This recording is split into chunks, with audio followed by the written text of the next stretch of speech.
Yes, we are live. It's day 2 of the Autism Renewed Conference 2025. So good to be here again.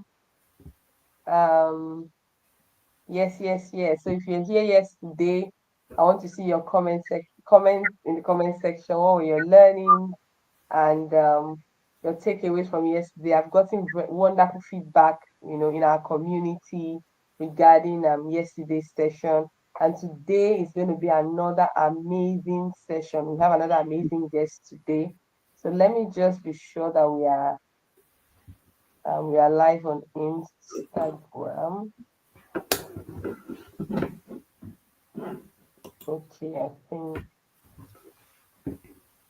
yes, we are live on our platforms. Okay, let's start the recording. So welcome to day 2 of the Autism Renewed Conference. So remember our theme for the conference is building bridges, how to help children with autism to catch up and to thrive. But of course, not just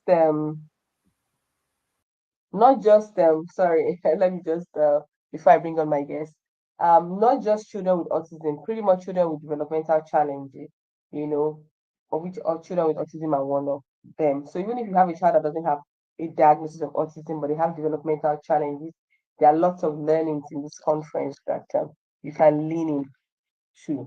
So today I have another amazing guest. Let me just bring her up again. So I have Hi. another amazing guest, Mrs. Olufunike Alabi. I've known her for a couple of years. I know we met through a mutual, I know her through a mutual friend. She has lots of resources that would help you with your child. So I don't want to take too much of our time. I think um, 1 second, please. Because today's time is actually different from yesterday. So some people in the community were trying to just remind them. Of course, we sent reminders earlier on, but Mhm. we want to be sure that so just give me a second. Uh, so today we're going to be talking about bridging learning gaps, strategies that work. So I wanted to say something. Now, when it comes to the conference, I try to dedicate one day to be a day where we share more like stories of hope, Mm. where I bring a parent that has walked the journey, that has been able to that has been able to help their child to navigate and to thrive in certain areas. So I just believe that this will serve as a form of encouragement or more like a stories of hope to families out there, and to know that despite the challenges, if you put in the work as a parent, you can help your child to navigate and thrive. And also just to emphasize again for parents that the role of a parent cannot be underestimated. As a Sure. parent, you're part of the team that would help your child. And besides, as far as I'm concerned, as a parent, you're like the most important factor Mhm. because you make all the critical decisions when it comes to even the therapists, even the professionals, even the school and things like that. As a parent, you're an important factor on this journey for your child. So that's why one of the days of the conference, I usually like us to dedicate it to that, to bringing a parent up, and the parent can help to share more like a story of hope, such that some parents will be there that they've been where I mean you have been where they have been, and Mm. you've been able to navigate and come to this point. So I'm going to welcome my guest. I want to read a bit about her, tell you a bit about her. She's a education facilitator and a coach. So with over 13 years of experience guiding families to create personalized learning journeys for their children. She also has an amazing Substack blog. I'll call it like a blog. She does like Mm. newsletter blog style where she shares reflections on education philosophy, parenting, and the joys of self-directed learning. So she has like a newsletter blog where she shares a lot of resources that parents, even educators, can learn from on how to support children's learning. So today, welcome with me, Mrs. Olufumike Alabi, to the Thank Autism you. Review Conference 2025. Thank you so much, Mhm. ma'am, for being here. It's such Thank an you. honor. So it's going to be more like a question and answer, just telling my audience. So I'm going to Mhm. be asking her about her journey, and she's going to be sharing practical strategies that work if you have a child with learning gaps. So welcome, ma'am. Thank you very much. Thank you for having me today. Thank Um, you for being here. Thank you. So just to start with, I just want you to introduce yourself to our okay. audience and let them know a bit about you and Okay, what how you much do. time do I have for this introduction? Really? How much time? Sorry? Tell me. 2 minutes. How much time do I have for this introduction? Don't Two worry, we minutes. are here for it. We are here for it. All right. So I a home educator, but I did not know I was getting home educator right from the start. I kind of stumbled into it, right? And over the years, I started my first foray into home education was as a Montessori mom. Okay, so I read all the things, and after a while, I just wanted more. And that led me to reading about Charlotte Mason philosophy and led me into reading about unschooling and reading about every other thing. And this happened over a span of so many years. And over this time, I realized something that you cannot just pick somebody's philosophy and make it yours. You have to create yours based on your experience, based on your education, and based on synthesizing everything together because every mom is an individual, every parent is an individual, every child is an individual. So that sums up my last 14 years. That is what I've done. That is what I've studied, at least mostly. While home educating my children, I'm also um, coaching other people. I also run a weekly peer support group so that we talk about the real stuff, not the glamorous Instagram, nice looking things, the real things, the real challenges. And we read books together and we discuss them together and we discuss philosophy together while helping our families become better. So that is me. I'm Olufemike, and nice. It's lovely to be here today. I can't hear you.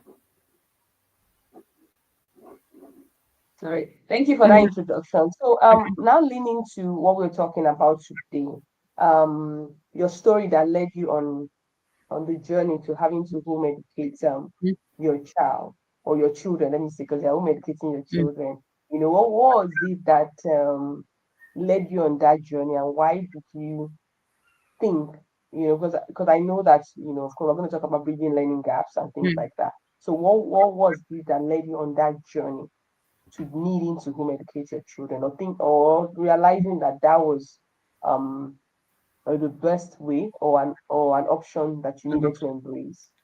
Okay. I was looking for a school. Okay, that was What? where I was looking for a school. I was looking for a school for Okay. my older child. And in looking for a school, I decided to do some research. What kind of school do I want? What kind of philosophy should they be teaching? As in, what do I prefer, right? Because I like to make my decisions based on information. So I was reading. And after reading, I decided, okay, it looks like Montessori actually makes sense. And what I'm going to do is that I'm going to create a Montessori environment at home so that my child can transition easily to a Montessori school, right? So that was just it. That was the beginning. And while I was doing that and while I was reading more, and that was when I noticed that my older child was regressing. And then that was when I was trying to get a diagnosis back in Nigeria. And that's when I was told that we don't give diagnosis before 3. And I realized that, okay, it looks like I have whole lot of work to do. So I'm trying to set up a Montessori environment because I'm reading more, I'm realizing that, okay, she actually started this with children that have special needs. So I'm reading more and I'm trying to set up the whole thing. And I'm also reading about speech impairment and all the things, and reading about what I could do and what other people have tried, and stumbling onto the Facebook groups that says, as I'm looking for, okay, what can I do at home? Then I see homeschooling, and I'm thinking, what is that? Right? And then I start reading about homeschooling, and then I find myself in all these Facebook groups because they were the rage then, and all the blogs. The blogs were the real thing then. So I started as a Montessori home educator, and we're doing all the things, right?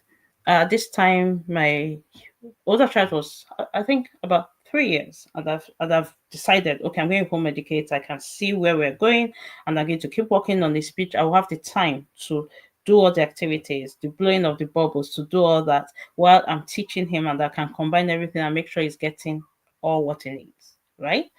And I did this for 5 years. I mean, it was 5, and oh, rather, he was going to 4 when I realized something because I've been praying. I'm a Christian and I've been praying. I've been praying before then that, Lord, by the age of 4, I want all traces of autism to be gone. And this was something I did. And as we were getting close to 4, you right, I was wondering whether I was praying the right prayer. And then I changed my prayer. I said, Lord, please make sure that I stumble on everything that I'm supposed to read and learn so that I can help this child. Right. So that was a different outlook. So I stopped thinking about, okay, let this thing be gone. It was more about how do I maximize his potential. So I moved from that prayer of, okay, let this be gone. And I moved to, let me see what other parents are doing. Let me read the testimonies. Let me listen to the testimonies. So I went on TEDx and I saw autistic um, teenagers talking and autistic adults talking and all that. And I binged on material like that because I wanted to see what was possible, right? And when I saw what was possible, it was me looking for what was possible instead of looking for something out there, right? I wasn't trying to fix anymore. I'm thinking what is possible. I'm trying to help, but I wasn't trying to Mm, fix. And it's funny because initially it was all about ticking boxes. It was like, okay, now mm, you know the alphabet, we tick that box. Now you know the numbers 1 to 20, and that is some deep pit that a whole lot of people get into because you're like, okay, at least it can he or she knows the alphabet now. Okay, you know 1 to 20. Okay, I now need to go to the next step. And we act as if learning is linear. Meanwhile, learning is very spatial and very different. mm, And we synthesize everything, but you're trying to keep your child stuck on the ABCs because your child is missing the one letter. And when your child is capable of learning and absorbing so much more in the world, and it's really painful the time that I wasted doing that. I wasted some time, right? mm, Um, but I love that I was able to learn because then I can tell people that don't get stuck there. I remember telling a friend that called me, right? She has been my friend for many years, and I told her, don't wait for your child to learn the alphabet before starting to teach your child how to read. And she's like, what? I said, mm, yes. Because I said, say, I can see the point. I can remember the point at which I could have started teaching my older child to read, but I was so focused on, oh, he doesn't know all the sounds yet. I could have started teaching him to blend them, but I'm thinking we need to take this box, then take this box. Exactly how school is. You go to nursery 1, nursery 2, or whatever, grade 1, grade 2, whatever. And I was just stuck in that box. But then I moved out of there and realized that a child can learn so much more that doesn't fit into these tiny little boxes we built. And mm, if you focus on one, what can you do? If you focus on what kind of environment, what kind of ideas can you expose your child to? What is the informing idea of what you're doing? This Cheryl Mason, I love her, right? And she said something. She said, a normal child has the powers of mind that fit him to deal with all knowledge proper to him. I must give a full and generous curriculum. Because mm, if you don't, and you don't give the facts with their informing ideas, then the facts are useless. And think about it, think mm, about our children, think about the way they reason. They reason in terms of mm, what? Why should I do this? Right? Before they're able to speak, they know how to question. And if the informing ideas are not there, what am I mm, doing? The big picture, then you just focus and hyper focus on these little things that without the big picture, and you keep struggling for every bit of the journey because you're just like, I just want to get this thing. Right? Now, I know that I have the luxury to say this because I home educate. mm, School life is different, but then you can take this mm, knowledge and take this philosophy and say, you know what? It can take my child extra time to learn the multiplication table, but we are still working on the concept behind it. And we are still making it obvious. You're singing the song, you're playing it in a song, but at the same time, you're focusing on the concept. Let it make sense. Let it make sense. Make the multiplication table yourself. And you can do that for any other subject. There's something that Charles mm. Mason did. I'm talking a lot. I'm sorry. There's something that Charles Mason was really big So about. And you're putting everything, all the questions together to just answer and share about your journey and stories. I think we have gotten into. Okay, I think what was the question I asked, okay, what led you on the journey? So of what led course, me? your journey, Mm, that's fine, you know. I okay. mean, there's a lot of learnings from what you're saying, and it's Okay. about it. We're having a conversation really, Mm, and of course, this the story would weave into each yeah. other like that. All So, right. what led you on the journey? You realized that your child needed support. I mean, the Yeah. first thing was that you wanted to keep learning for your Yeah. For learning my for your child. yeah, Then the regression came in, and you yeah. realize, okay, I think this is an option I need to embrace to be able to support this child. Mm, And as you started learning, you realized you needed to learn more, and you yeah, needed to learn more yeah, based on what was happening. That is so amazing. So of course, you answered the question that so in terms of learning gaps now, yeah, um how would you, if a parent, if you had a parent that had a child with learning gaps, or like maybe falling behind, oh, my mm, child struggling to read, my child cannot write, my child cannot learn. I still had a parent reach out to me also yesterday about their child having challenges with English. You know, this English and maths matter, eh? yeah. Parents are so stuck with English. So if you had a parent who had a child with a learning gap, Mm, what's the first thing you would tell them? Or what strategies, both for you personally on your journey and of course as a professional now, because I'm sure that okay. your experience is beyond just working with your child because you have worked with Mm, several families and you are trained on different curriculums and things like that. So what would be the first thing you would tell the parents, and what practical strategies okay. would you Um, would you share? Step one would be what's the problem, right? And most times, just as you said, they'll say English and math. So let's break it down. What is English? Um, Okay. Grammar, writing, spelling, Yeah, phonics. yeah, What's the problem? Now, spelling, yeah. you cannot spell without learning how to decode and encode the sounds, right? So if that is a problem, decoding and encoding the sounds for a child, then you are beginning to have spelling issues. Now, if you have spelling issues, or if the child has problem decoding and encoding the sounds, like the child can read but cannot spell, because they're different things. The child can read and cannot Yeah, spell. The child, definitely. okay, so let's look at that. For instance, the child can read but can't spell. So the child is not able to break down the sounds and does not know the rules, right? Or is finding it difficult to remember the rules that are going to help them with spelling, or Mm, the child needs to see the words multiple times. And sometimes it's a combination of all these things, the three of them, right?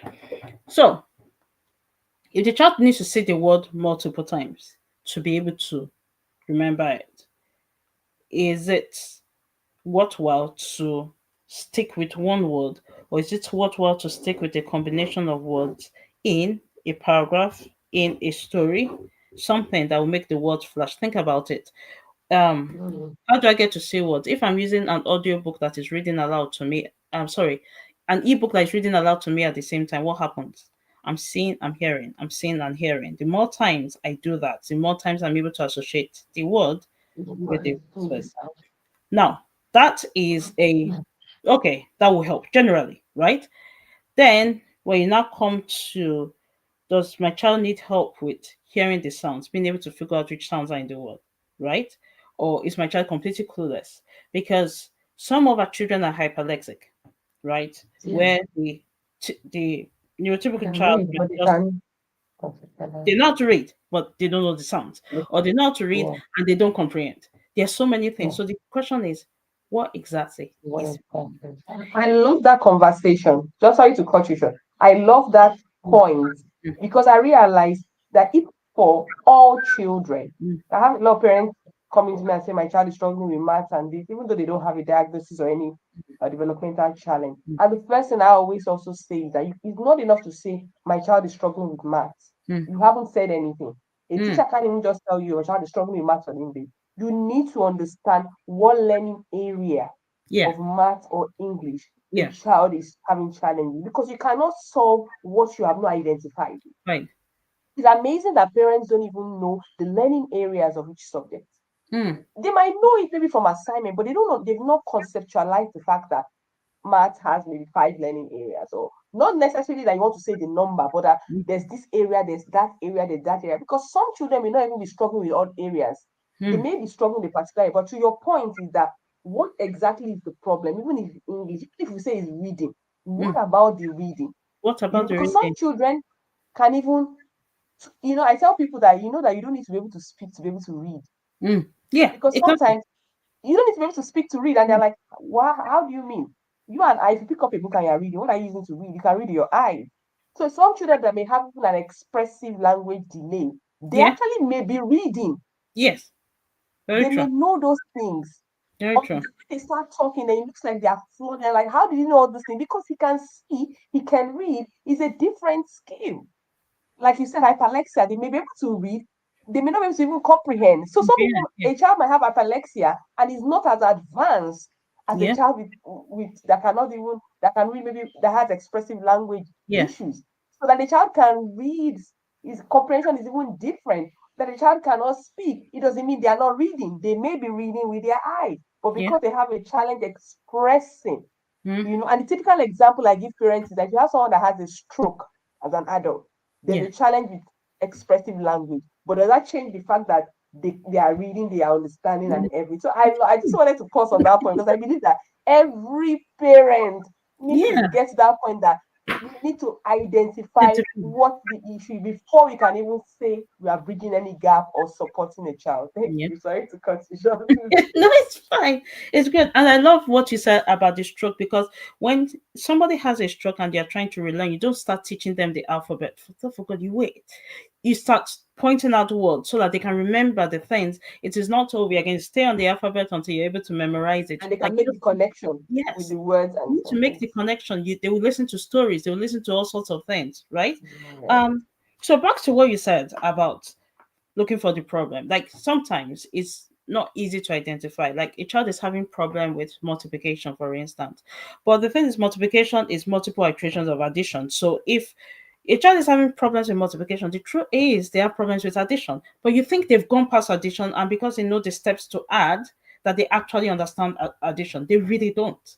So sometimes you need to go back, and I've had to do that several times. It's like, okay, I see what the underlying problem is. There's this guy. His name is Caleb Gatino.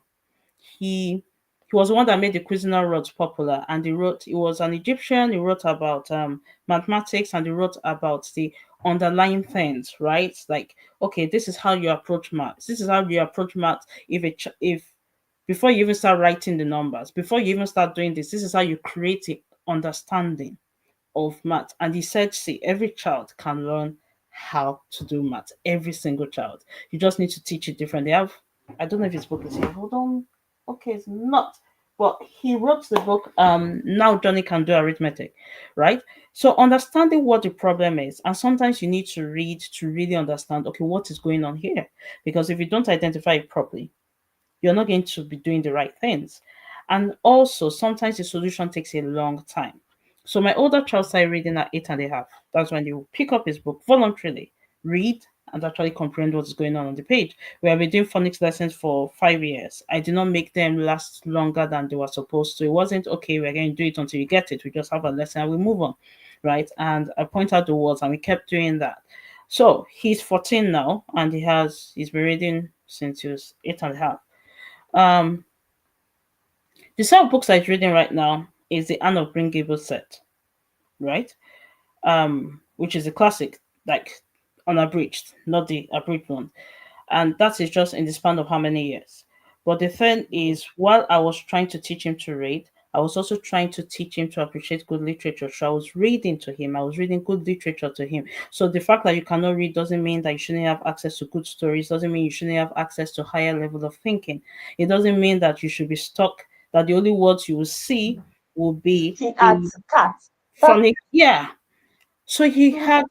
he had some of the books that I read aloud to him back then, he has reread them, right? And so Mm. when he went, because he understood the beauty that was inside books, when the very first time he attempted to read a book, I was reading aloud a chapter of The Long Winter, I think, by Ingalls.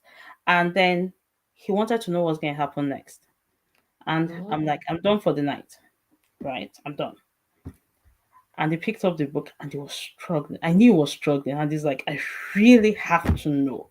There has to be a love, there has to be a craving. We don't just read for reading's sake because truly there's no Mm. motivation to read if the books are cat, bat, whatever, you know. Sorry, apologies to Dr. Seuss, but I mean, that is for a certain level. You don't expect an 8-year-old to find that intriguing, right? Exactly. There has to be there have to be stories that captivate. So I was patient. I'm like, I know it's gonna happen.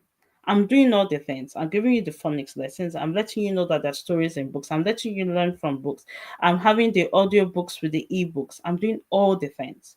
So I wasn't leaving anything to chance. I wasn't hoping, right, that something would change without some action going on. This is not a, oh, it's just going to happen if I just close my eyes and pretend that there's nothing there. No, there's work to be done. There's always work to be done. So I was doing all the things. So I knew that the reading will come, right? And for some people, they'll say, well, how do you know that it will, right? How do you know that things are going to change? How did you know that he was going to speak? He was going to speak because I believed he was going to speak. And because I believed he was going to speak, he believed he was going to speak. I Mm, treated him like I believed he was going to speak. And then mm, he believed he was going to speak. And then it happened. The thing is, what happens a whole lot of times is that we take a diagnosis and we just remember all the things that cannot happen. And we start to mm, catastrophize and we think, okay, this cannot happen and this cannot happen. And let me prepare myself so that my hopes are not dashed. Let me prepare myself. mm, Let me settle, right? But then, mm, if we cannot believe in our children, not in the sense of praying something away, praying the symptoms away, no. If we cannot believe that they can make progress, then there's no reason for them to believe. And the truth mm, is their belief that trumps everything, is their belief that will make them try, mm, not your intensity. Your intensity doesn't do anything. Your intensity does not make them, doesn't change things overnight. It is your belief and your consistency, right? You keep working because something is going to change. You keep doing the things, you mm, keep observing. You don't just do things blindly, you don't just copy. You read, you study, and you study not just the books, not just what other people have written, you study your child because that's the only way you will know exactly what they need because you need to give them what is fit for them. You mm, need to give them the knowledge. You need to give them knowledge with the informing ideas. You need to give them knowledge. You need to give them ideas, and they need to be in touch with the best ideas, not the remnant, not the distilled mm, ideas. They need to be in touch with the best ideas because when they're in touch with the best ideas, then their thinking grows. Everything grows. mm, Because mm, without knowing, mm, and this is something that most people do, you're a parent of a nonverbal child, you talk less. You start to read them mm. and talk less, and they need you to talk more, but you just talk less because you You understand. feel like you're not getting the response, Yes. and there's no back and forth. Mm. You just So assume that you didn't. you need to make efforts to talk more. It has to be a, I'm going to narrate every single thing that is happening, both indoors and out. Whether or not I look like an idiot, I'm just going to keep speaking. I'm going to keep speaking. The sky is blue. Can you see the trees? They're not responding. You just keep talking and talking Mm, and talking. And hopefully, one day they'll get tired of it. Get tired of you just being the one talking. But the thing is, I love the point that you mentioned when you said that I believe he's gonna speak and he believes. And I tell parents all the time that your child needs to see you act like you have faith in them to mm, do what they are even having a challenge doing. mm, But sometimes the challenge is that you're treating your child like how do I put it, lower than they actually are. And it mm, actually it pisses them off, let me say it that way. You yeah, know, like for example, the child may be pre-verbal. I like to even say pre-verbal. I don't mm, like the word non-verbal mm, because I believe, like what yes, you said, is believe that the child is pre-verbal. I mean, child mm, on journey to speak.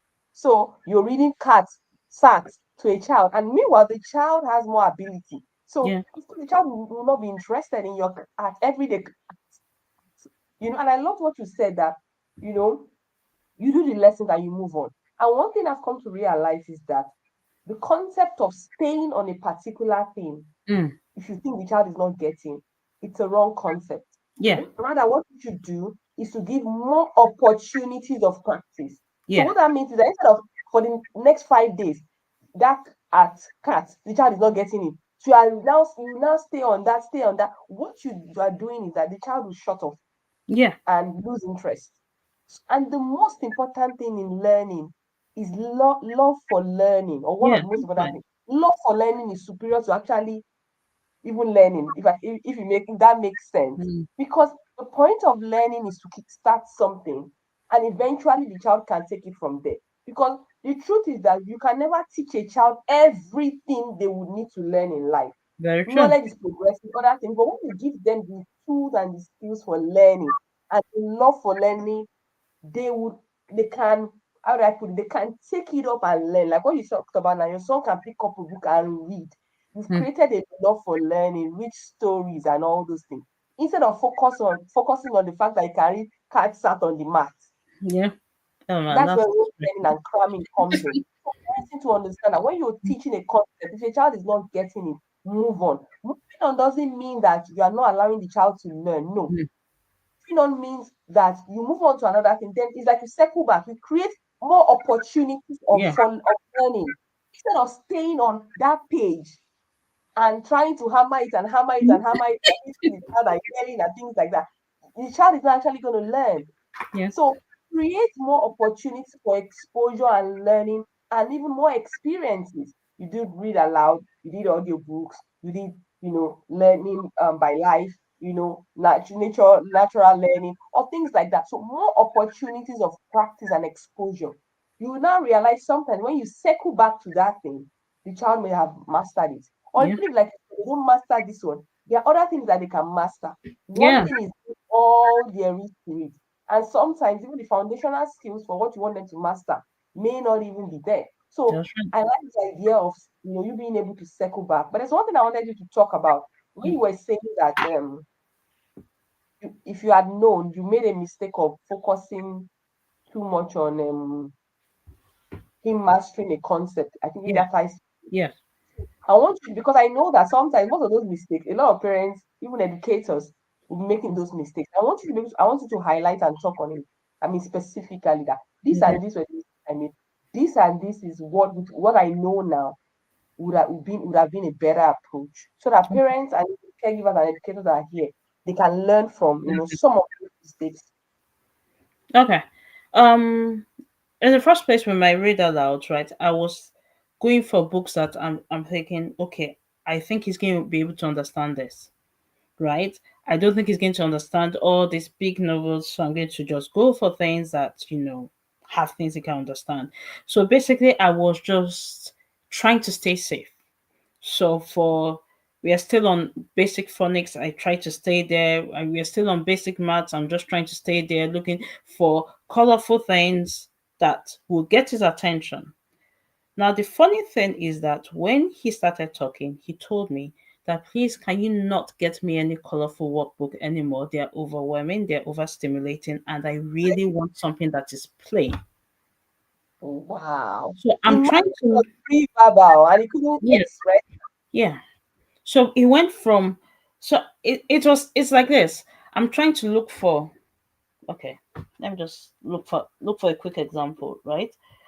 So at that time, by the time before he turned 5, I was reading the very simple books. Curious George, The Cat in the Hat. I read them repeatedly. They say repetition is good, right? And then I'm reading all of them. Then I started wondering at that time that there has to be more. And that's when I started reading about Charlotte Mason philosophy, right? And she talked about living books. And she talked about Charlotte Mason. She lived in the Yeah, same area as Montessori, right? And they didn't like each other very much, by the way. But that's besides the point. She wrote about living books, about books that feel as if they're talking to you, right? Books that draw you in, books that they don't need to beg you to read. So it's not the color, it's not because they are Disney books. You're reading them because you just really want to read them because they have a living there. She talks about that, and I was reading that. And then she said something. I was reading a blog about the Charlotte Mason philosophy. And this person said something, and the person said narration works with every child. And I'm thinking, my child is not even conversational yet, right? My child is just learning to respond to what is your name. And you're telling me narration works with every child. That is absolutely impossible. Then I decide that I'm going to prove this person wrong. And I decided I was going to play another book. And I said, I asked my son, okay, what did you listen to? What's the story, right? What did you hear? He was like, he just shook his head. The next time I played it, he just shook his head. By the time we got to the sixth chapter, I kept playing. I didn't even know why I kept playing it. I was enjoying it myself anyway, so I think that's why I kept playing it. By the time we got to the sixth chapter, and I said, "What did you hear from the book?" He gave me a phrase that made me stop and say, "I think he's actually getting something." Mm. You know, it wasn't a long sentence. I wish I could remember exactly what he said. And the book was Mr. Popper's Penguins, and it made me stop, and I'm like, he's listening. It was just one of Mm. those moments that was the changing and pivotal moment in my life because I'm thinking he's actually listening. He might not understand every word, he might not be able to say every word, but he actually gets the story. So I'm like, Definitely. oh, narration works. Okay, you know, I'm going to keep doing this. So the So that period, was like audiobooks, right? They are reading the book. The yeah. So you listen and then, okay, tell me what you remember. Or I read to you and you tell me back what you okay, remember. okay, okay. Just the narrate. Okay, Yes, okay. just to narrate back. And Yeah. it started from one word to two words to a phrase to a sentence to I disagree with what he said, or so the narrations kept getting bigger and More bigger and more. and bigger over time. The books also started getting more complicated over time. So I added science books and I added physics books and I added chemistry books and I added books above his level because I just wanted to hear them and tell me what you got from it. And I just kept adding the books. Listen, tell me what you got from it. Okay, I didn't understand. Fine, no problem. We go to the next chapter. What did you understand? So I just Mm. kept, from that time when I understood the power in what I was doing, I just kept going on. I just kept going on and on and on. Right now, the thing is, at this time, his younger brother is 5 years younger. So the younger brother had the books from the beginning, right? He listened to all the books at the very beginning. So right now they listen to books together with the 5 year gap. And I look at what my younger child is able to understand just because with my older child I just kept pushing the boundaries. Okay, if you can listen to this, you can listen to that. And even with his work now, with his physics, with his chemistry, that's my older child, I tell him, read this, and we're going to talk about writing in a moment, and tell me what you understand from it. You know what, read it. Just yesterday, read this about refraction and teach it to me. And that's Mm. how we do a good portion of our learning. And why do we do that? Because his hand hurts and his writing is slow. And I thought, yes, we're going to write, but I'm not going to let writing stay in the path of your learning. So you're going to learn whether or not your hands can go as fast. And one day, your hands will go faster and you actually have the Have to things to catch write. up. But that said, right? That said, I started this project because he's 14, right? So I told him, you know what? We are going to improve our writing and we are going to improve our ability to pay attention to words. And we're going to start copying an entire book. So pick a book, any book, and we start copying it out, right? So for me, I picked Jane Austen's Pride and Prejudice. And I started writing because I'm a good example. Copy work. More Yeah, like a copy work. Doing copy yeah, work. copy work. He picked Time Machine by H.G. Wells. It's a classic. He has read it, he picked it, and he started writing it. And he has written a couple of pages, right? And it's a I have to do this every weekday. And he does it. I don't nag, I don't ask, I just told him this is going to improve your ability to Mm. notice punctuation or your ability to spell. It's just going to give you context. You're going to see how someone is writing. And that is why when Charlotte Mason says the knowledge has to be presented with its informing ideas, I could have said, just copy this. I could Mm. say, you're supposed to write this. But the informing idea of writing and the fact that I'm doing it. So sometimes what you need to do is also do it. If you need to solve maths at the same time your child is solving maths because they need a working body to be able to stay focused, just do it, right? You're the parent and it will help.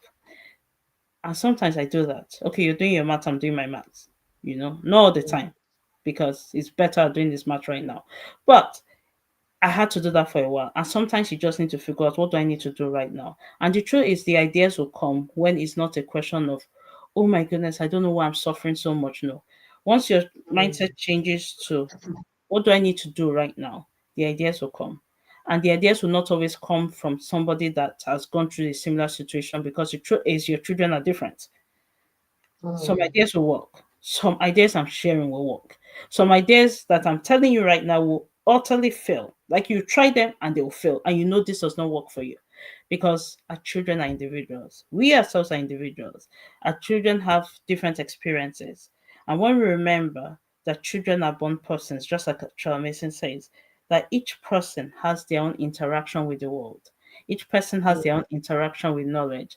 And sometimes something that does not work today will work in 2 weeks. Something that does not work I today love that idea. will work in 2 months. So you just need Mm. to observe, make notes, write, reflect, and keep making Okay. notes. I did this. And remember, when you're making notes, please bear in mind that at some point your child is going to be able to read and they're going to stumble on those notes. So please be kind and just write things like, I'm going to try this, we're going to try this, not in the sense of, you know, you're blaming the child or you're Mhm. being disrespectful to the child, but write the notes so that you can think about what you need to do. And if you're Christian, pray. Or if Mm. you're religious, pray, right? And just have quiet times so that these ideas will come to you. I told you, Mm. you should be putting a timer to me. I told you. Thank you so much. I love what you said. That you know the interesting thing that you have some children who were pre-verbal when they start becoming more verbal, they'll be quoting some things that people said about them, or people were they overheard people say in Mm, their presence when people yeah, thought that they didn't know. yeah, They can actually hear everything, and of course words are like give life. Anything you're saying you can create with your words. So if you're saying things that are negative, you're actually creating that negative reality or experience for your child and for yourself. Someone mm, is asking about this. I think it's living books the person is asking about. Can yeah, you? living book. Mm, Someone said, can I get the book she talked about? I think living books. Maybe you can talk a little bit about living books. So living okay, book is not a particular book. Is yeah, the type of mm, book. I mean, there are types of books that are classified as living living book. books. Maybe you can maybe you can discuss. You might not necessarily. You can give an example, but maybe describe what should I look out for in a book that makes it a Okay, living book so that people okay, can understand what living. I know what living books are, but just for the sake of our audience. okay. A living book is about a story, right? And that is about a story that will connect to your child. There's a thing. Okay, if you are to Give an example of this an kind of example. book or story is Okay, a living book, and what a living book is not. So maybe if you compare, they'll be all able right. to understand better. Please If you look see a at book my that has 12. this, it's not a living book, but if it has this, it's a living book. Okay. Mm, let's see. If I were to take the text out of a book and just tell you the story, right? Will you find it interesting? There are no pictures. The book is not there. I'm just reciting everything in the book. Will you sit down to listen? And even though living books are broad, and truthfully, just as I said, we're individual. There's individuals. There's some books that I might find interesting that you might not. But there are things that make me gravitate towards certain books. Some of the classics, and I say some of them have that ability to draw you in and you get into the story and you really want to know. It's a different time period, you really want to know. A whole lot of modern books are like that without the text. Let's say the book were not there. Let's say the obligation to read a book were not there, and someone were just telling you the story, just the story that is in that book, right? Will you sit down to listen? And that's how you can tell. Now, if someone were telling me the story of what are all those phonics books like? Let's see. I think I got rid of most of mine because my younger child really hated them. Oh, At that really? stage. Yeah, he did. It he All the hated them. cat and rat start Yes, talking all those the cat and matter. the rat. Like, will you sit down for me to be telling you the cat and the rat and what you want? But if I were reading, but it doesn't mean the books need to be complicated. Like, look at Frog and Toad, right? Frog and Toad is a living book because if I were to say the story without the book, you actually sit down and say, and you find it hilarious. You find the story hilarious, and then you actually want to know what is going to happen next. So that's how you'll be able to tell a living book. But that said, right? Sometimes, depending on where a child is in life, you might need the book with the Disney character. You might need curious judge, right? So it's really absolutely not a crime. It's not like, okay, do not ever have things with pictures or what like that. But the thing is, if you think about the reason why we have books in the first place, books were written to preserve the written word, right? The spoken word, sorry. And because we wanted to transfer that and transfer knowledge, that's why we have books. And after a while, books became the everyday thing. At a point, it was the elites that had books, right? And now we can buy books. So when you think about it with the books, what ideas, what is the written word that needed to be passed on that this book was written? So it's not like you're not going to need the early readers. You need them to build confidence, but that can be the entirety of your library. That can be what your the only thing your child has to look forward to. They need to be able to have a book that will keep them up at night. It's annoying, but they need to, right? They need to be able to have books that will make them read all through the night till morning. Those kind of books. You're definitely not going to read a cat in the cat overnight till morning. You're not going to. There's no motivation to read such Mm, books. The books are just for the child to start getting fluency, but they are not the books that are supposed to captivate their interest. So what I'm saying is get the books and you need to experiment a little. You try this one or you try that one. Sometimes like for the books that I've read, okay, let me give an example now. Right? I find this books pretty interesting, right? And my two children don't like them at all. At all. I mean, it's sad because I actually love the books, but they don't like them. So these books are just on my shelf, and I'm just, you know, reading them, having them, and hoping that one day they'll pick them up. But for some other books, they just okay, like okay, I have Heidi now. Okay, The Wizard of Oz. The Wizard of Oz. My two children like The Wizard of Oz. I don't really care for the story, but it is a living book. It will keep them reading. It will keep them up at night. They will stay reading. So that's it. It's like you open a book and you think, if these pictures were not here on the book, if the book were not colorful, if it was just text, does it have enough to keep me reading it? And sometimes children, their taste needs to be cultivated because the competition is a lot. Competition with screens, competition with TV. So they see colors all the time, right? So you need to actively try to teach your children to enjoy literature. You can't just assume that they will. You can't just assume that they they're going would. to like it. Mm, And that's the reason why we buy colorful books because we're trying to compete with what is on the screens. Like, mm, okay, if they see what is on the screens and they see it here, then they'll read it. But the thing mm, is, as much as color is nice, color can be overstimulating. That's one. Two, it's more mm, about the written word. Now, if they do not enjoy the words now, when are they going to enjoy them? Is it when they're 14 or 15 or 16 or 17? They just won't. So you need to actively mm. cultivate the love for the written word. And there are lots of book lists anyway. Um, there's Read Aloud Family. I don't know if you'll be able to share with people in your group with in Okay, your maybe group. you can share some of those. I'll share it in the community after you can share some of those Okay, afterwards, right? Afterwards. afterwards. Yeah, Okay. some of those So resources. Just let me take them. Uh, uh, okay, I'll then we write that share it in the down. community to help parents. So thank you for joining us once again. We're talking about bridging learning gaps. I have Mrs. Olufunike Alabi here. She's a home facilitator, homeschooling facilitator, homeschooling coach, and she is a parent as well who has been able to help her child to navigate learning gaps in terms of reading, mathematics, academics, because we're focusing on bridging learning gaps today. How do we Mm, build bridges across learning gaps to help children who have delay or challenges to be able to navigate and to thrive? So mm, she's talked about reading.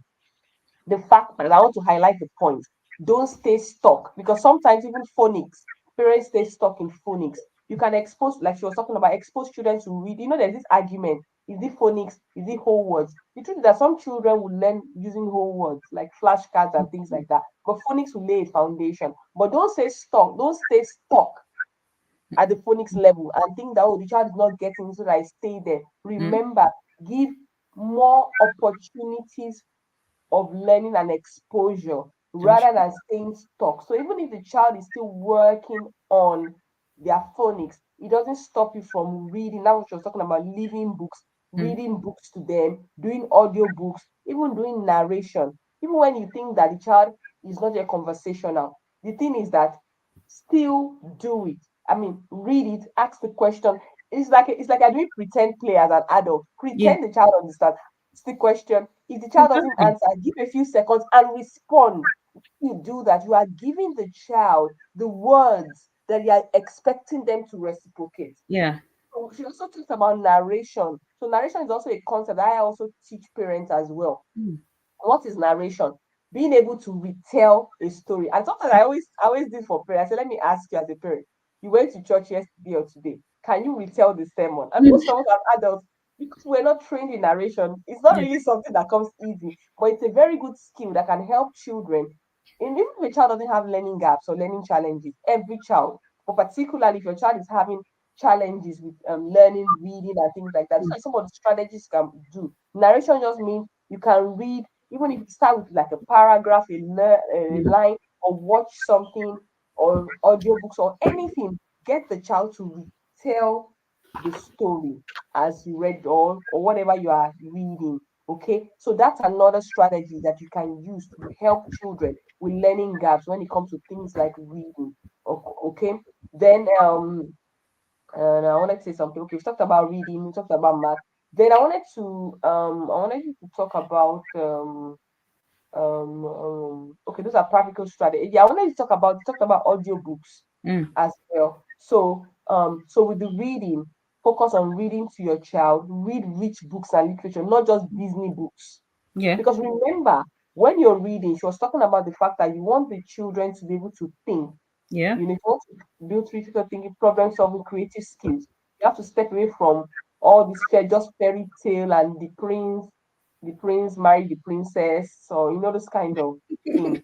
But you should also want children to create things in reality. So Yeah. give them content with which they can use to create and relate with their environment and real life. And most times some of those contexts are of a fairy tale, the prince married the princess, the prince became a frog. I mean, I mean, what can they create from those kinds of things? So I personally, I don't really like those kind of books or even those kind of content at all. I like real things that they can create and relate to it in everyday life. So she talked about reading, read aloud, audiobooks. She talked about giving multiple opportunities for learning. So Mm. don't limit them by, yes, you start from where a child is and move them up, but you shouldn't limit them and just stay at phonics and two-word sentences and the CVC. That's all you're reading. Read read books that are higher Yeah. above them and explain. So you're going to be like, the way all these sports journalists, when they are Mm. playing football and they are narrating, and he did not hit the ball, and the parents are going to Yeah. just like Exactly. in everyday life, describe everything. Run commentary. Yes, that's what I tell parents. I tell parents you're going to have to learn how to run commentary. Yeah. I did Okay. it so We are much. talking about learning gaps, but remember, foundational skills that we build every day would also help them in Mm. their learning gaps Yeah. because sometimes the skill issue that is Yeah. even impacting on the learning. So you're going to learn how to run commentary. You're showering, you're anything you're doing around the house, you're in the car. You're going to be running commentary like a commentator. Oh my goodness, I did it so much. I did it so much that I was showing my younger child because at this time my younger child had learned. So I was not going to wait until okay, is does he need it, does he not? It was okay, I'm putting the kettle on now. I'm about to make scrambled eggs. I just got 2 eggs. I ran some more commentary and now I think it's payback time because he's talking so much to me and I'm an introvert and I'm like, oh my god, please no, not yet, not this morning. I've not taken a deep breath yet, but it's necessary because they learn how to express themselves like adults. My younger child, Mm, something that happened was that there's someone that used to come to a house to teach my older child, and then this lady will go tell people what my younger child said, and they will tell her that she's making it up. mm, They'll tell her that she's making it up, that I couldn't possibly have said that. But he was immersed in the audiobooks, right? He was 3 when he was telling people around you, you wicked elf, or something, because he listened to that in Enid Blyton's book that his brother was listening to. So things like that, you find that it benefits everybody. And the thing about narration is that that is essentially what study skills are like. You read, mm, you ask yourself, do you understand? You ask yourself questions of the book. What do I understand from this? And the thing about when you do this continuously when you're studying, you don't forget. You Mm. do not forget. You made the connections that you wanted to make and you don't forget. And now that I'm studying for my own personal things, I do the same thing. I narrate.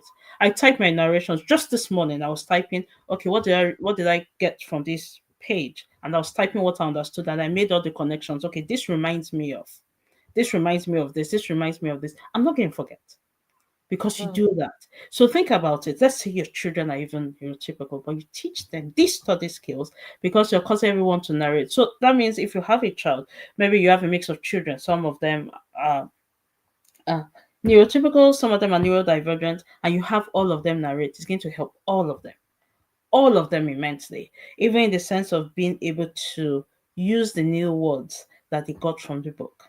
They will use them in context because they heard them and they try to use them immediately because they learned the word from the context. You spend less time trying to improve their vocabulary because you're not only giving them the chance to listen and narrate. And I still read to my children, by the way. They can read, but I still read to them today. I read to them this morning. It happens every day. Unless I'm sick and dying, I read to them, right? So, um, you read, you get them to narrate. Their narrations are not always going to be perfect, but they'll get to interact with just so many kinds of material. I read motivational books, I read science books, I read um grammar books. Okay, there's a grammar book here. You will be Mm. surprised that so many things are written in story form. I read books about anatomy because they are books. There are so many books nowadays. Honestly, there are just so many beautiful books. And the book I'm reading about anatomy is called Kate's Anatomy, and it's very hilarious and they laugh about it. And they're learning a whole lot of things. And when they get to study on their own, they make all the connections that need to be made. So think Mm. about it, all the subjects. What interesting books can I find on every single subject that my child is encountering right now? So if it's science, if it's geography, there are living books on every subject. In fact, just go to ChatGPT and what living books on geography, living books on maths, living books. If there are living books on maths, by the way, you Mm. know, you could read up. Okay, look at this one. Um, the book of comparisons, right? To get to know conversions, meters to kilometers, and all that, and they're in context because it's trying to give you the different instances in which these are used, then you now go to study and you're instantly making the connections.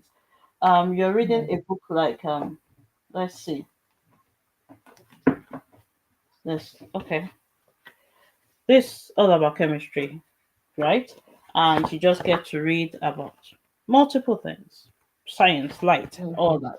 By the time you have to deal with it in your study, because the truth is, school is going to teach you what school is going to teach, right? I'm privileged, I home educate, but school is going to teach you what they're going to teach. So let's imagine that your child gets to encounter all these ideas in such an informal manner before they even get to have to study them. Everything makes sense. There's something Charlotte Mason said about grammar, and I just want us to take a moment to think about it. She said a child should not be taught grammar before the age of 10 or 11. And this is her reason. She said, at that time, they listen to enough language that they're able to know things by instinct. Mm. That was her reason. And it makes sense. Now, whether or not you want to do that or it's left to everybody, everybody has different opinions about that. But if you think about it, that if you allow a child to interact with a subject informally, when they have to Mm. interact with it formally, then it will make sense. So if you just Mm. take just the one thing, right, and you decide, you know what, instead of looking at this as this complicated subject, let me get books that will just invite my child into this subject. It's an invitation to a feast, to a buffet, right? There are all these subjects, and I want to invite my child, not to compel them to do it. I want to invite my child to maths, to science, to physics, to chemistry, so that there's no subject that they will hate, you know? Mm. And once we're able to do that, and it will be one subject at a time, and it takes a while to get to the point where, yes, you're going to be reading every day, and yes, you're going to be doing this, but you're going to find it interesting for yourself also. I promise you, you're going to learn so much more. You're going to feel less pressure because you actually know what your child knows. They've Mm. narrated to you, you know what they know. You're confident into what to know. You then know how to help. Mm. because you've interacted with them in a whole lot of ways, so you know where they are. And even if that help involves you bringing someone else, you know exactly what you're asking for. You know the Mm. kind of help to get. You know what will help. It's Mm. not just slapping things. It's not just, okay, you know I what? just get lesson teacher. Just Yes, get lesson just teacher. a lesson teacher. And that's why it doesn't work. Because, Yeah, that's why it doesn't work. Because you because don't even know where the problem is, like what you talked about earlier. What learning area, what skill are we trying to build? Where mm, are we going? So you just like, hey, my child is struggling with maths and English. My child cannot read. I mean, yeah, those are just blanket yeah, statements, blanket. So you need to be able to identify what the challenge is. Like you mentioned with your son now, writing is a challenge, but you know that, beyond this challenge, it should not stop him from learning. That's why Yeah, you put those strategies in place. You put copy work in place. Maybe yeah, even some people may need hand exercises. I'm sure you've done all those things, hand yeah, exercises, reflex exercises, movement exercises. Now you're putting copy work in place. So while he's learning, he's building the skill yeah, that he needs. You are not staying stuck and saying that you cannot write. That means he cannot learn. So you see parents saying, my child is not copying his notes. He's not copying notes in class. And I'm like, is the notes the problem or the mm, learning? yeah, While he's building those skills, can he keep learning? Even typing. You can embrace typing. Some yeah, children find it easier to type than yeah, write. So why you stop on he's not writing all his notes? You're focusing on that, how I mean spending a lot of time instead of you, okay, dedicate some time to practice handwriting, to do copy work, then introduce other things, introduce typing, then yeah, let him learn in other ways. He can learn through audio, through visual. He can yeah. even express the knowledge, drawing, painting. He doesn't have to write. True. But of course, like you said, the school system sometimes put all children in a box. That's right. That's I true. was sharing a story one day in Australia. I realized when I was doing a program one time, we had a lady she was not English speaking. I think maybe Mm, she's Asian and mm, she couldn't really speak English well. Of course, they've done all the programs and English language conversion and all mm. that. Her English was still not so good. Do you know that when exam time came, she couldn't write the exams because the exams are in English? Do you know what they did for her? They did oral exam for her. She Well, did an oral exam while every other person was doing written. So what do they need to? They just needed to test her knowledge and skill. mm, So the English was not the. See what I'm talking about? So sometimes that's why, as a parent, you are the pilot. that's You right. are the one that must champion these things.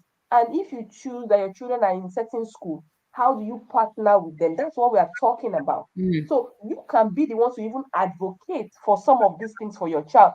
But yeah, rather, most parents are ignorant. And when a school is also saying, the child is not doing this, you are busy putting pressure on your child because you're getting a negative feedback from school. Instead of you on this, if you are now skilled with some of the things you're sharing, you are mm, empowered with knowledge, you can take it back to the school. Sometimes I even have to tell parents that you need to drill down the subjects your child is doing based on their level. true. Sometimes some children don't yet have the skill to do 9 subjects, even though, yes, their other classmates are. Can we drill down some of those subjects such that we can focus on certain ones while we are building the skills and capacity? Also, can we change the way they learn certain things? If a Mm, child is struggling with writing, can we do painting? Can we do reading? Can we do more expressive assessments? Or, they give an assignment and you have to write an essay and the child is struggling. I mean, the essay is not a test of their knowledge or their skill. One of my favorite quotes is this: if a child, and it's by Ivanovas, if a child does not learn the way you teach, then you teach the way the child learns. that's right. I mean, if you have that perspective as a parent and an educator, it changes everything. If a child doesn't learn the way you teach the way the child learns. And that's what you talked about, individualizing your child. Every child is different. And more or less following the lead of the child doesn't mean that you are being permissive, Mm, but it just means that you set your focus right. The focus is learning, yeah. love for learning, empowering with skills for life. Multiplication table may not necessarily be a skill for life. You know the thing. The thing is that at the end of the day, if you do things right, especially with things like the multiplication table, because we usually tie things to certain ages, so we feel if the child doesn't do it at this age, that is the problem. Yeah, they'll But the never thing is, do it. can they keep interacting with maths to the point where we can always revisit? right? We revisit the Exactly. More multiplication table, opportunities but we are later. still interacting with maths. We are not setting maths aside. And sometimes you actually need to take a break, not because you need to take a break because you need to reset. How are you doing this? Are you making your child hate the subject? Because if you are, then there's already a learning block. Nothing's going to happen. So sometimes, if that Mm, happens, you need to take a break. Then you now need to reset. mm, How differently am I going to do this? Sometimes all you need to do is to change the manipulatives, right? mm, So you're using this text and it's not working, but they just need to see it differently. And I'm going to give a quick example. If you are in a classroom as a teacher and you are teaching fractions, for instance, right? And let's say you taught the fractions using cutting oranges, and half of the class understood, right? The other half says they don't understand. And then you now cut the oranges again, and the same set that says they don't understand, they still don't understand. You do it three times, right? You could therefore conclude, or some people will conclude that this half that didn't understand, they are bad in maths, right? mhm, But let's say that the scenario were different. Let's say that we could actually replicate this in a way. And instead of cutting oranges, we folded paper to teach fractions. Now, the group that would have mhm, understood the fraction with oranges did not understand, but the ones that did not understand with oranges understood with the folding of paper. Then you will say that the mhm, other group that would have understood with oranges is bad in math. So mhm, sometimes maths is a presentation, and that's why I say sometimes you just need to change the manipulatives. Sometimes mhm, it's a presentation. Sometimes they've not been led to discover anything in maths, discover anything about numbers or patterns. Not all books are equal, not all texts are equal. And sometimes because they lack that discovery, they've only learned the steps. If you only learn the steps in maths, you haven't actually mhm, understood maths. And that was something that thankfully I knew early. So when I realized that, okay, you're only getting the steps, I know, okay, I need to revisit this somehow in a mhm, different way. Then you're like, oh, I noticed this. Oh, then I know it's working. Because really, if you only learn the steps, then in the future, right, you start having problem in maths, but you won't tie it back to some basic elementary maths. You think it is secondary school maths that is a problem, but really mhm, it's elementary maths, but you didn't allow them, you didn't teach enough for them to understand the concepts. You only taught enough for them to follow the steps. I think what you're saying makes a lot of sense. And Mm, that I also tell parents that sometimes learning challenges are foundational issues, and I think that's mm, what you're emphasizing. yeah, Sometimes yeah, if they're foundational issues, they will not go away. So you have a child that is 14. I had a parent reach out to me, her child is 14 and having challenges with math. And by the time I started having a conversation with her, I mean, she herself realized that was a foundational issue. And mm, that's what you're saying. And I think that's another thing, school book, remember how we learned math, yeah, how they mark it, the marking scheme, this step. And the yeah, truth is that there are many ways to solve a particular math. Why yeah, must it be this particular way? So if you don't follow those steps, you will seem to be wrong. yeah. I know which shouldn't be. Hmm. It shouldn't True. be. It We shouldn't be. can't reason. Maths, you're supposed to reason, and children can reason in different ways. And like I would always say, any new innovation that comes to the world, somebody was able to challenge narratives and think Mm, differently.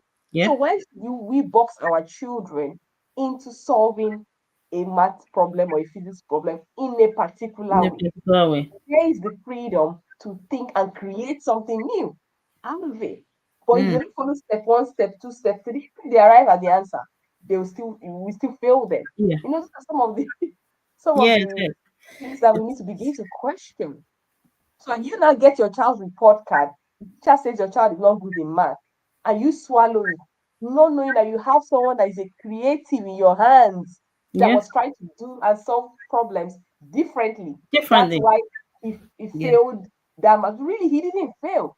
It's just that the teacher is the one that is close-minded. yeah, true. You know. And you know the funny thing is that as the children get older, they're able to reason. Okay, this is what the world wants, and I can give the world what it wants in terms of solving this problem. But if you try to force that so early on the onset, that's when you have Hmm, issues. So that's a problem. sometimes it's just the time in. Okay, you Timing. understand the concept, you really get it. Okay, now because you have a GCSE, you now need to write it in this way, and they can get that, they can understand that. Okay, I'm going to write it in this way because this is the goal to get. a certain grade in this exam. But if they understand the concept, then that's not a problem. If they don't and you're focused on the steps, then they're thinking, why should I do this? And with my younger child, I've had things like that where in his math book, it was addition with number line. And he was like, Mom, I don't see the point of this. I'm just going to write the answers. I don't see the point. And I'm like, fine, go ahead, you know, because I mean, I can do that. Yeah, exactly. So he doesn't see the point. Another time, we got back to the number line with manipulatives actually. I had the number line Exactly. manipulatives and they used the equational rules and they made sense. But it didn't make sense at the time when I was trying to do it. Well, if I insisted you had to do this, that would have been a sticky point. And then the emotions towards math will be different. It will be this Mm-hmm. thing that I don't want to do. If there's already a mental block before you start, it doesn't work. I know, I have experience. Trust me, a mental block before you start, you're not getting anywhere. Not at all. Mm-hmm. Not at all. Thank you so much. I love what you talked about now. There are different ways to teach math. Some people use math. Some people learn better with manipulatives, Yeah. with the cubes and all those things. Yeah. Meanwhile, some curriculums. And I also teach parents about curriculums. You need to Mm. understand curriculums. Not all curriculums work for every child, but unfortunately, most schools will have just one curriculum. Yeah. And if the Yeah. child is not learning with that curriculum, we assume that the child is not learning. Also, Yeah. we have different styles. We know we have the mastery and the spiral method. Yeah. So most schools tend to use the spiral method, and some people it doesn't work for it. I'm not talking about the fact that you have to work. You can interchange. It doesn't mean that you have to fall into one category Yeah. for different learning areas or for even different subjects. You can teach it in different ways, In different but ways. it's having that knowledge that of that flexibility and Yeah. focusing on the goal. My Mm. goal is that love for learning and mastering of the skills. So Yeah. that's why passing math and having math skills are not the same thing. They're not the same. They're not the same. They're not the same. So your focus, keep the focus, right, and also focus on progress, not just results. So you don't just pick a child's result and say that's not good in math. That's not Mm. good in math. So a child may actually even make progress and be getting more skills, but the child may still not pass. And I tell parents as well, if your child is in therapy, for example, therapy is part of the academic curriculum as well.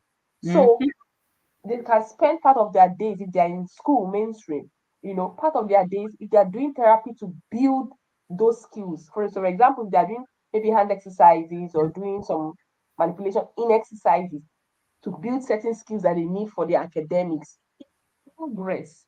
It's It also does. part of the steps of bridging. So don't just focus on the child is not writing, you hold the hand to write. And I mean, you need to, put everything in the right context. And I love what you said, that have that hope and that faith and keep doing the work that the child will catch on. Yeah. So, the pressure that my 3-year-old is not reading, all the other classmates are reading, it shows a knowledge gap for you as a parent. In some schools, like even in some countries like Finland, I mean, school doesn't start until like 7. Yeah. So, True. so a lot of parents in the early years focusing on it because the child now has a diagnosis at 3, at 4, or even the people that their children don't have any diagnosis, they're having learning gaps. So you're telling me, oh, my 3-year-old cannot read, cannot write, my 4-year-old cannot read, cannot write. I mean, instead of focusing on the skills, the learning to learn skills at that time, you're actually focusing on the outcome. Mm-hmm. So some of the things we need to begin to look at when we're even talking about we are bridging learning gaps. What you talked about, is the age even appropriate for what you are even expecting, or should Yeah. we still be True. focusing on the skills that they need to be getting? So sometimes what you are even calling a problem is not actually the problem. The problem is actually the fact that you're not doing the right thing or Very focusing on true. what you should be focusing on for that phase, even regardless of the age, because Mm-hmm. we have developmental age and we have chronological age. So a Yeah. child can be 7, but skill wise, he may still be like a 3, 4 year old, or there are still certain skills we should focus on. So thank you Okay. so much. I want to, before we start rounding up now, I want you Mm. to just talk about maths, for example. What practical strategies, I mean, just itemize it for our people, Okay. our audience to learn. Then number two question I want to ask you, that what were the what how would I call it? Would I say roadblocks, specific roadblocks that you Mm. face in helping in your children's learning journey, specific roadblocks Okay. that you face and how you've overcame them, so that people can know that it's not all smooth. Yeah, it's not. It's definitely not. Okay, one of the things, especially with teaching your children, is that it can get overwhelming when it's just you. So sometimes it's easier for them to learn from someone else in the sense that they have less resistance learning with someone else just because of the familiarity, right? So that's that. And the way I handle that is to try and bring my children into what the goal is. I try to let them know this is the goal, this is the reason why, this is why we are doing this is why this is important, right? Because it's really easier for them to pay attention to somebody else. But at the same time, it doesn't mean that they wouldn't have struggled anywhere else because um, too much. The pace is just different. Um, with maths, and I'm going to go back to maths now. One of the things that I did for maths was to make sure I find a curriculum that focused on maths discovery. As it's doing the mastery, right? It's focused on maths discovery. Like it's focused on what do you notice? Like you're going to discover a pattern. You're going to discover this as you do this. You're asked to do this, it teaches you, and then you discover a pattern. I wanted to get to that point where my children start to learn maths by themselves. So I wanted a book that would do that. I also wanted a situation where they're learning maths and then they're discovering a lot. The thing about maths is that if you want to stimulate maths imagination where it's not just in the book, right? You want it to be real life, then you need to tackle maths in different ways. And there are just so many ways. Sometimes we are doing real life maths, sometimes we are doing um maths true stories, sometimes we are just doing it in a whole lot of different ways. And that's the way I tackle maths. So aside Can you give having me the an work, example of the maybe the curriculum and not just the name of the curriculum. okay, What exactly about um give me a minute, please. what exactly about the curriculum? Because some people may not have access to, sometimes curriculums are based on where you reside, Okay. but you may be able to adapt the same concept of that curriculum. Okay. Yeah. In the first place, I'll show you some books that really talk about maths that I've enjoyed. Then, okay, yes, I will do this. Okay, this one of the old ones that my younger child Okay, used. mammoth Math maths. Mammoth. Math mammoth. Now, Okay, I know Math mammoth. Mammoth is good because aside the fact that it's self-teaching, it goes gradually, mastery based, and it also does discovery learning at the same time, right? So it's good in that aspect. It goes from grade 1 to 8. It really builds on concepts. Now, of course, you can pair all sorts of manipulators with it, right? I mentioned Now Johnny Can Do Arithmetic. This book is just a book for you to read as a parent. Now Johnny Can Do Okay. Arithmetic by Caleb Gatino. It describes using the Cuisinart rods and helping a child to discover math, a whole lot of math, especially fractions, the sticky topics, right? Like before a child was the way he introduces fractions is the way is like this. A child is able to do what is 1/4 of 80 plus one half of 60 plus half of that without doing the 40 divided by 2, 2 in 4. Mm. It teaches that discovery and concepts and being able to visualize the numbers with the Cuisinart rods. I don't know if you know the Cuisinart rods. Those orange, red, different Okay, manipulate. yeah. Is it the one that comes? They look like linking cubes. They look just a minute, please. This curriculum that you. You're going to be tired of me now. I think Okay, I know so them. I have the Cuisinart rods here. This is the box. And then it has, I hope I don't spill them as I show you. Mhm. So you have that. So this will go with the Gatino maps, Yeah, right? yeah, yeah, yeah, yeah, yeah. Here, let me show you. I think we have here in it. Okay.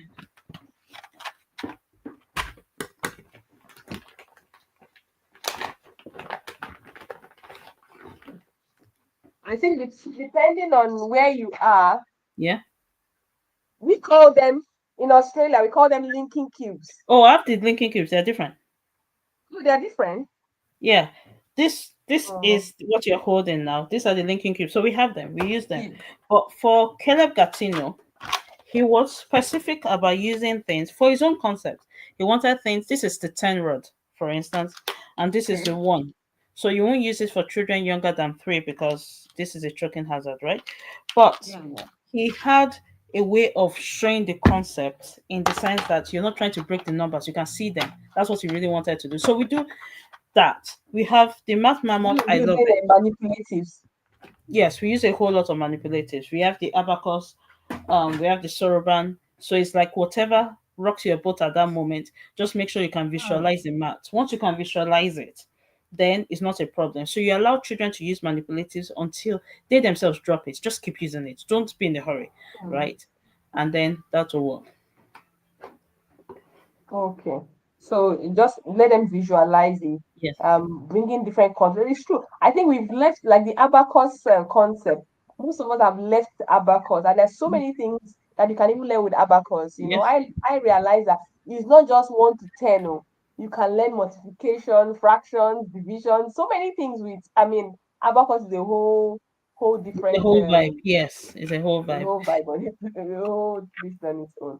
I'm trying to remember the curriculum that uses those your rods. There's a particular curriculum, popular Mm. curriculum that they use um Is it ma- is it the math you see? yeah, Matthew C. Yeah, I'm trying to Okay. remember what Math this you one is the see? same thing as Matthew C. No, They use the rod as Math you see has it's similar, right? Math you see they actually made their own manipulatives that are very similar to those ones, but they have the rod. notches. They have notches to show the that oh this is 10, this one is plain. So you see any of them, depending on what you want, any of them will work, right? It just depends on the child really, and Mm, how specific their needs are, you know. And if you're okay. able to identify what exactly they need, then it's not a They problem. But need. the Math Mammoth I really like because it's not overly expensive. And it's Mm, because it's not overly expensive, really. okay. Because a whole Okay. lot of these things get expensive. They add up. Yeah, get expensive. Matthew Yeah. C is expensive. Yeah. You have So to buy the whole pack of manipulatives. Pretty expensive, you yeah, know. it is expensive. So you just buy little Thank at you a so time much. and figure it out. Figure out what the Thank you children so much. I think we've need. almost done 1.5 hours, but I really like the conversation of helping your children to bridge their learning gaps. Okay, somebody was okay. I think I have just one more question here. Mm. Someone said, no, I'm looking for that question. Okay. The person said, I would like to know how to work with him, knowing how to deal with subjects that are storytelling, like social studies. I think it ties to the other question. Yeah. Another, she's the same person said, I would like to, I'd like you to talk about how to deal with comprehending. I think Yeah. that's what she talked about, reading and narration. Yeah. I want to speak to more on that, ma. It's narration improves comprehension. And it's going to improve over time. Um and you're just going to need to be patient. So you start with the books that they understand, and you now keep increasing the complexity. The more they interact with different ways of saying things, the more the comprehension improves. With comprehension, we want the right answer now, right? That is usually the problem. We're like, this is the text, but Mm, they might not understand, right? So the thing is, what can you build with? What is a story you can build with? The more you do the reading aloud and audiobooks and narration, the better comprehension is just going to keep increasing and keep improving. It's just natural human inclination for us to understand more the more we interact with text and knowledge and ideas and stories. So that's it. thank you for that. Thank you so much. I think somebody was asking if you do virtual consultations. Yes, she does. I'm looking for that. Somebody was asking. Yeah, someone said, does Mrs. Olufunke coach virtually? Yeah, I believe she does. Yeah, yeah, I do. Yeah. Um, Don't if worry, we'll put all her contact details in the community. I'll get her contact details. Yes, she coaches virtually. And if you are someone that you have been considering home educating your children, but however, I believe that home education is not necessarily the fact that your children are not going to mainstream. Even if your you, children are being mainstream, home education just means you taking control of the learning and the education of your children, and which I think that's every true. parent should be involved in. So That's even if true. you choose to mainstream, send your children to school, you need to still have knowledge of their education because school is not really the primary source of education. The That's home is the primary hub of learning for that's every right. child, whether they are in school or not. The home is the primary hub of learning. And there are so many things involved when we say that, creating the right environment, the right resources, like all the things you talked about now. It's not everything that the school is going to get. And even if sometimes as well, the school may even have the right resources, but if you don't have the knowledge, you don't know how Yeah, to partner, you don't even have to go to your children's school's library. Your children bring school books from their library. Do you even know the right books? So with some of the things she has shared, and I believe that want to coach you have one-on-one as well. She's going to be able to Yeah. tell you, okay, this kind of book, those kind of, such that even when your children are given books in school, given tasks, you as an informed and empowered parent, you will actually know how to see. Then you even begin to examine, oh, the school my child is in, my child even in the right school. Because a good school may not be the right school. A good That's resource true. may not be the right resource. A good curriculum may not be the right one for your child. So Mm-hmm. knowledge, comes into play. Thank you so much, Mrs. Olufunike Alam. That's why, okay, I also want to talk about my books. Like I have, when you're talking about books, I have Okay. this book that I written called Raising Bright Readers. So in there, I Okay. talk about all the different categories of books. No, I didn't talk about living, not from the living books perspective, Okay. but from the perspective of what are the different kinds of books that we have, Oh, and amazing. like pop-up books that parents can use to equip the home environment with as a Mm. resource. I also have this called it's called Toys That Teach. All the Oh, different nice. categories of toys that we need that you can buy, because sometimes parents don't know the right resources to equip them. And That's here I true. talk about play manner, it talks about play, the Amazing. almighty play, the different categories of play and things like that. So these are things that even if, because remember, we're talking about learning.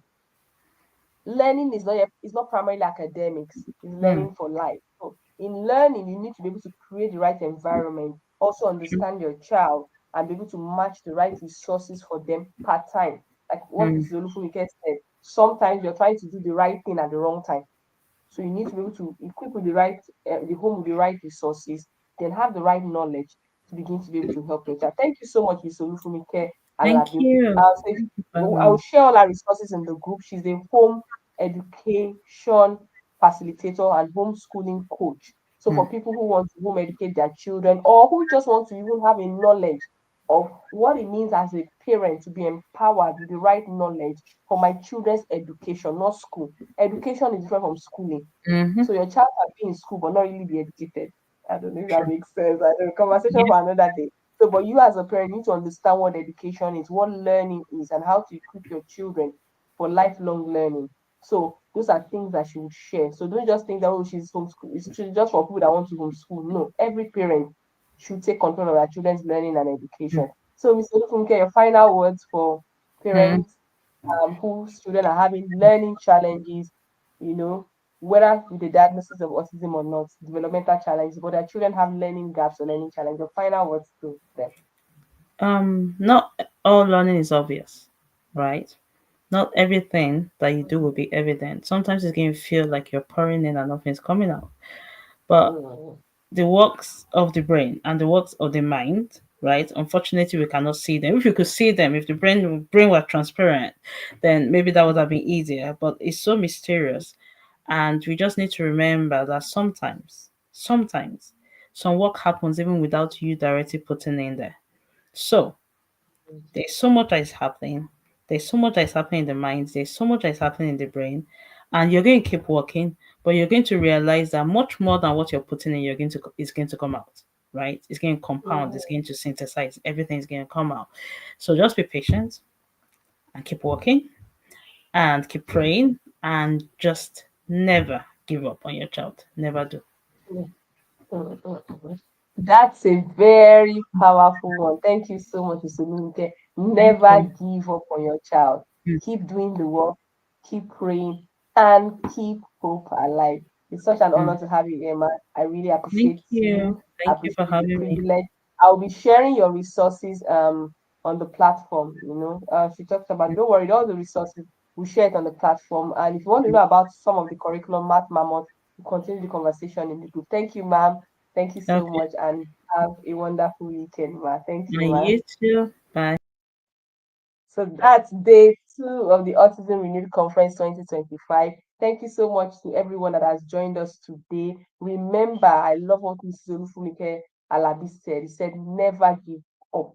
Keep doing the work and keep believing. You need to keep hope alive. I would always say, your child is counting on you. I would also say, God is counting on you because God has entrusted that child, that destiny into your hand. And even if you are an educator or a professional, it's an opportunity as well. You have also been entrusted with the responsibility of helping that child to navigate their challenges and to thrive. Just before we go today, I was talking about my books. I have Raising Bright Readers, This talks about different categories of books you can enrich your home with, and the right kinds of books to be buying.